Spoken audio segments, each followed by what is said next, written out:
Welcome back, everybody. I am the facilitator MD. Here we are again, bringing you a very interesting story, a different perspective. I want you all to hit the subscribe button, hit the notification bell, and follow us on this new journey where we experience the art of war. Those are in my words, but we are here with a professional that's actually going to speak more about this beautiful gallery that we're in here, Mason's Exhibits in Arlington, Virginia. And this is going to be an incredible experience to talk about things that you've been hearing about for the past couple of years, but maybe haven't had the opportunity to really dive into. We're going to talk about Ukraine, the country, a little bit about its relationship with Russia, and our involvement here in the United States. The Facilitator MD.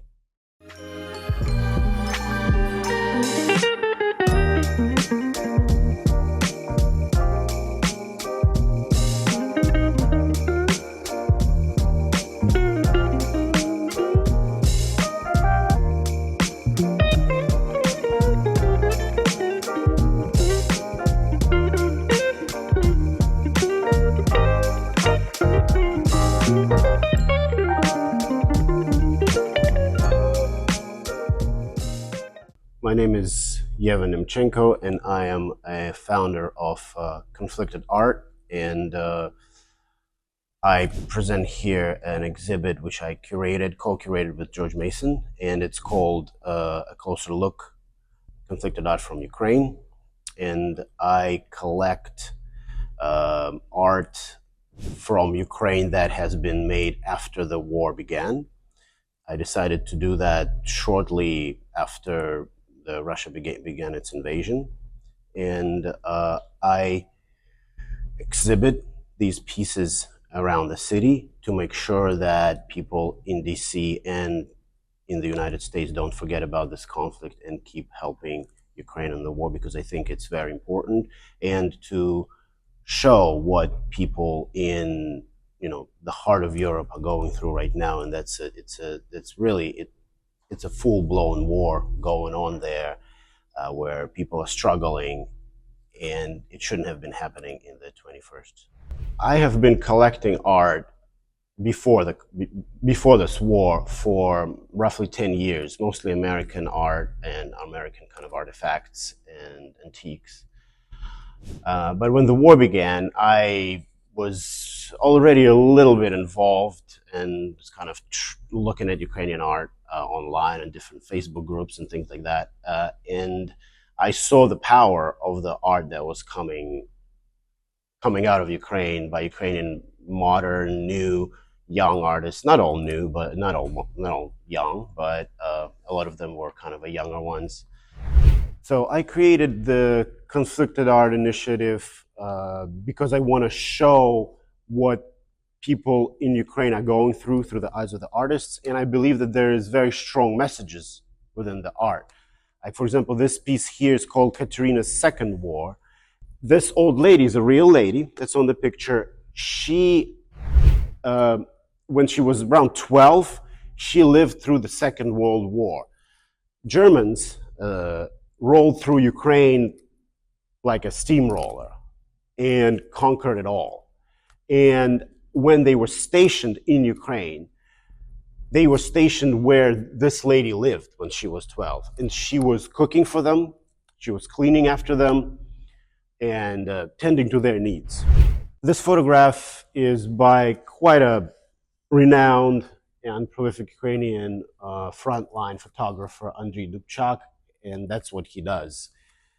He takes pictures of the devastation that Russia brings to Ukraine, and here we can see a woman standing at her own apartment with a building that piece of which fell off. The building was split in half, and we can see that the war still continues because the building collapsed, but there was already shooting. You can see the bullet holes after the fact that when it collapsed. Here you can see the wheat and the corn sort of in a fashion of a Orthodox icon that you would see in an Orthodox cathedral or church.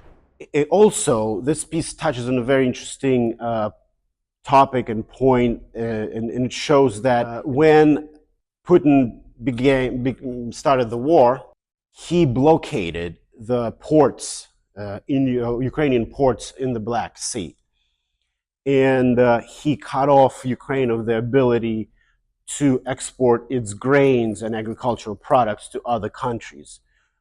But the natural question would be, from a health perspective, what is the mental health of Ukrainians living through this conflict? Now, everybody in Ukraine isn't necessarily seeing this type of destruction, but there's still a war going on a daily basis. So what's the mental health of Ukrainians looking like now? I can say that they are surprisingly more resilient than we are thinking here. But now, 2 years plus into the war, it's taking its toll.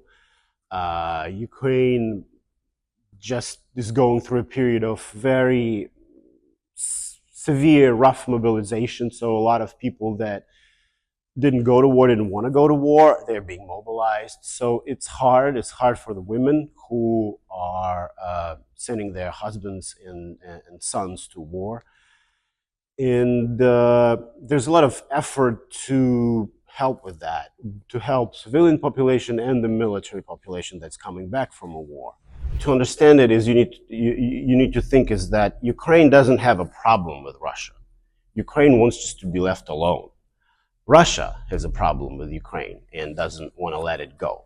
And this issue really goes back hundreds of years, about 1,000 years, because what was the medieval state that founded all of these countries like Belarus, Ukraine, and Russia eventually was centered in Kiev, in Ukraine.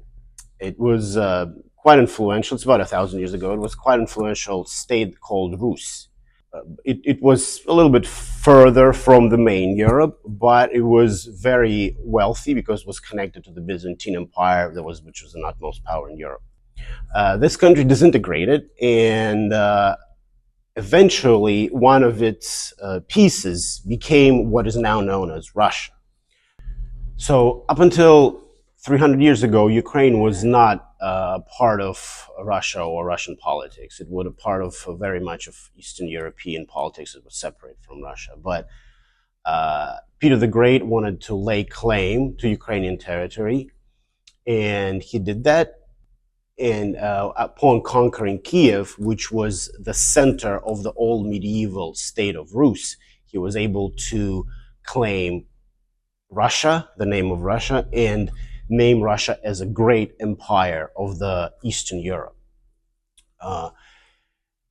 Then time passed, and the territory of Ukraine was pretty much integrated into the Russian politics, and it was just a part of Russia. But then when the Russian Empire collapsed, Ukraine had a short period of independence again. And then when the Soviet Union began to be formed, Russia again reconquered Ukraine and integrated it into the Soviet Union as part of one of its republics. When Soviet Union collapsed, Ukraine, Belarus, Kazakhstan, all these countries split. Russia as well split from the Soviet Union, even though it was the biggest part of the Soviet Union, it was still a part of the Soviet Union. So all these countries became their own states, their own countries. But when Putin came to power, he decided that he can build that empire again, that he can lay that claim to greatness to that old name of Rus and Russian Empire. So he began this series of wars, the culmination of which is the war in Ukraine right now. But the war in Georgia is the same reason, and he wants to He wants to expand his at least economic and political influence on all of these countries, if possible, swallow them into the Russian state. The United States, in its huge financial support of Ukraine to the tune of hundreds of billions of dollars, why should Americans support that initiative? If United States allows Ukraine to fall into Russia's hands, first is that Putin will not stop. He will go further because, as I mentioned earlier, his goal is to restore the old empire. But also, what will come next? North Korea, we already see Putin shaking hands with the North Korean leader. What will come next? North Korea will attack South Korea. China can attack Taiwan. Iran is already looking at Israel. So they will say, look, if Putin could do that, why can't we? So the appeasement of dictator never works. The dictator will always take little steps further, and then bigger steps if he's allowed to. And the others will look and say that, oh, we can do that just as he did. And the problem becomes not just local, as we can see in Europe. It's still a local problem. It will grow and become a global problem, and the US will deal with it not with tens of billions of dollars. It will deal with it with trillions of dollars and possibly military involvement beyond maybe small regiments helping Ukraine, but a lot more serious. So it sounds like this is another version of stopping communism, or is it something different than stopping communism? Well, it's a common misconception to think that Russia has anything to do with communism anymore. No, Russia is a kleptocracy, which means that it's generally a government that monopolized everything that's in the country. It has nothing to do with communism. It has nothing to do with communism as an ideology, nor with the communism as a way to run the state, like in China, for example, which is, communism, but it's like an economized version of communism. So it's not communism. It's a pure ambition of a person. But in a way, yes, it's to stop the spread of this disease or situation that's going to develop.